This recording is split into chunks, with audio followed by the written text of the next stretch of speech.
Joining us now from the RNC is reporter Tim Alberta, who has chronicled the fortunes of many Republican hopefuls and their campaigns, including Ambassador Nikki Haley, who had quite the wild ride in her now very much over fight with Trump this year. Tim, it's great to have you with us. Thanks for being here.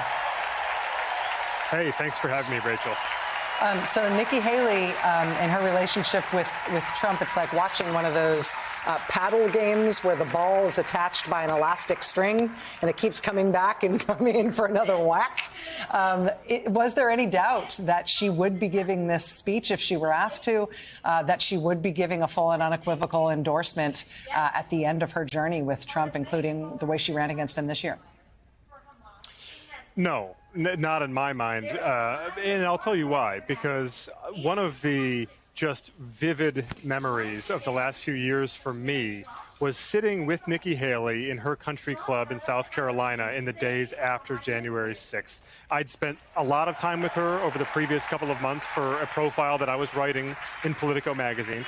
And the profile was just about over, and then January 6th happened. And so she invited me back down for another conversation. And in that conversation, Rachel, Nikki Haley said to me, listen, Donald Trump let us down. We shouldn't have listened to him. We shouldn't have followed him down this path, and we can never follow him again. That's what she said to me. And what was so striking in that moment was, of course, there were Republicans and Democrats in the House and in the Senate at that point considering whether to impeach Trump, maybe even whether to invoke the 25th Amendment against Trump. And I asked her, if you were in Congress, would you be on board with that? Would you be trying to oust Trump at this point?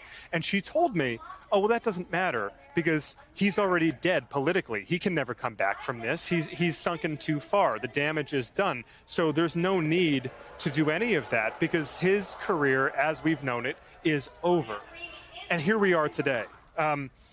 Nikki Haley's arc vis-a-vis Donald Trump has been more dramatic than most, but I actually think in many ways she is probably the best, the most accurate representative of how so many people who know better and who publicly came out against Trump and said that he was effectively unfit to be commander-in-chief, how they somehow, some way always wind up coming back and accommodating themselves to him in the end. Is that because there's something for her in it? I mean, I don't think that she's got a place in a second Trump administration. I could be wrong, having gone much further than just criticizing him in normal terms. Even with giving this speech, she has to expect that she's not going to win any obvious or immediate prize here. Is the calculation here in terms of the way Nikki Haley thinks about politics that someday in a post-Trump future she'll be remembered as a good enough soldier to win voters' trust again? I mean, where does she see this as going? You know, what's interesting, Rachel, is as I've spent the last couple of days here on the convention floor talking with delegates, it really is remarkable how short of a memory many of these people have. It doesn't matter that J.D. Vance called Donald Trump America's Hitler. It doesn't matter. I mean, if you even look at the primetime speaking lineup, I would venture to say that it's maybe 1 out of every 3 Republicans being featured this week speaking at the convention have in the past offered some blistering, like really, really harsh criticisms of Donald Trump, not even at a political level, but at a personal level, calling him unethical, immoral, unfit for office, what have you. And yet, as long as they come back around and they kiss the ring and they apologize and swear that they didn't mean it, then they wind up being embraced by the party faithful. And so I think if you're Nikki Haley, you understand that even though you were critical of Trump back in 2016, saying that he behaved like a kindergartner and that he was an embarrassment, or even if you were critical of him in 2020,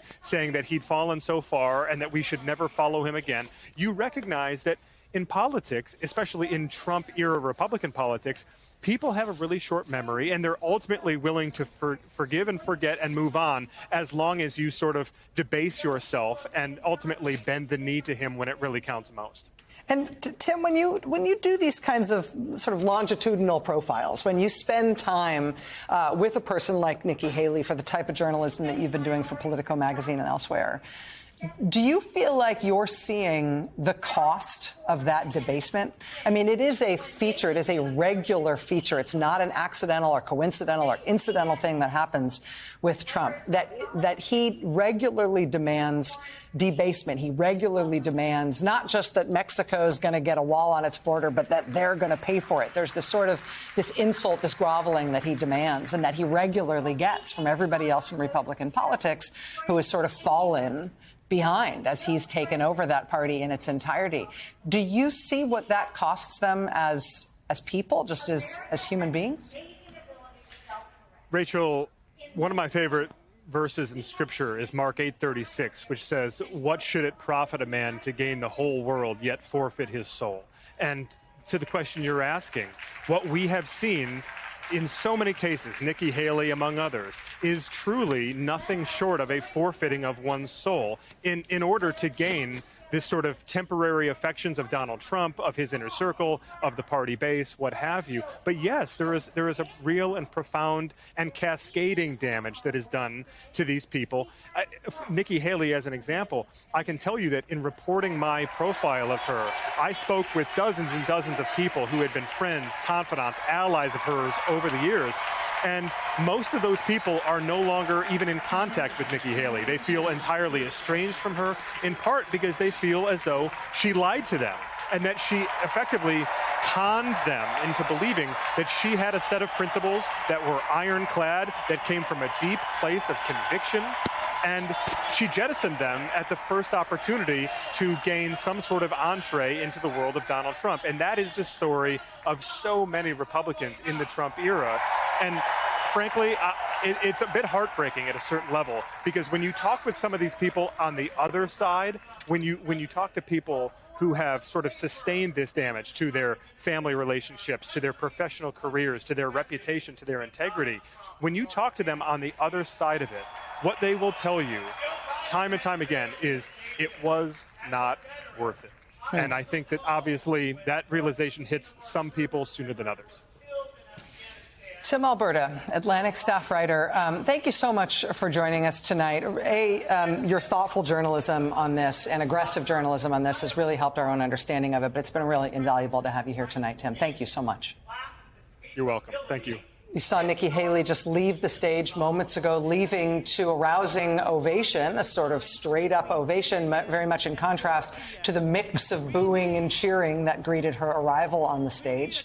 That's your signal that she did what she was there to do, which was to make a totally unequivocal endorsement of Donald Trump. I thought that was actually very poignant, what Tim Alberta was saying there. Tim Alberta, who's done incredible journalism about Nikki Haley and spent a lot of time with her, talking about the reaction of those in her own life and in her own political circles, in which she's essentially alone now. People feel betrayed by her after her run against Donald Trump. People feeling, in Tim's words, that she had conned them into thinking that she had some sort of real principled stand against a figure like Trump.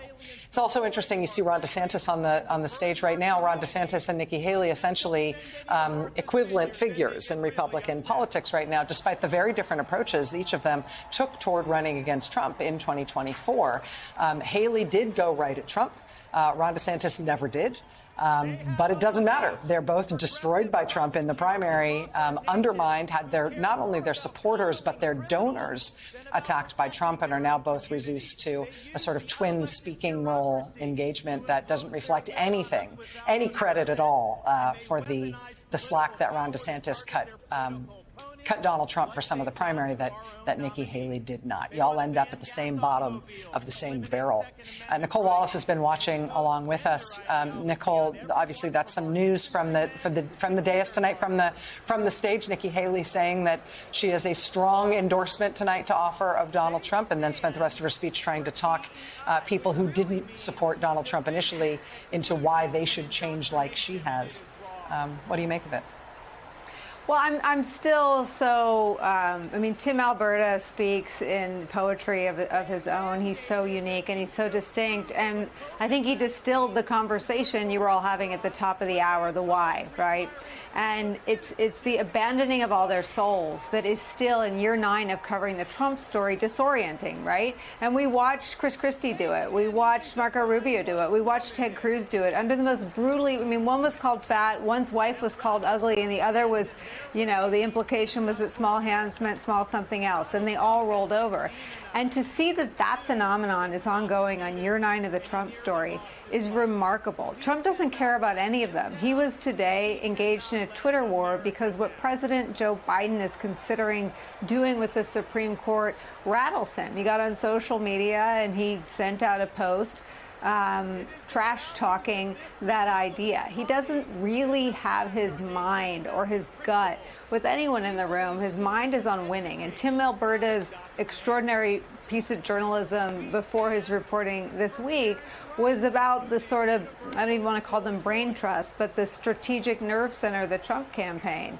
And the smears against Joe Biden and the brutally perfect, not perfect, brutally personal attacks against him, that was their plan all along. So to watch to watch both pieces come together and sort of collide, you really have to reduce it all to politics, because that is all it is to Donald Trump. Yeah, politics and power, even more bluntly. Hey there, MSNBC fans. I'm Luke Russert, and be sure to join me, Rachel Maddow, Jen Psaki, Lawrence O'Donnell, Steve Kornacki, Joy Reid, and many more September 7th in Brooklyn, MSNBC Live Democracy 2024. Click on the link for ticket information. We will see you there.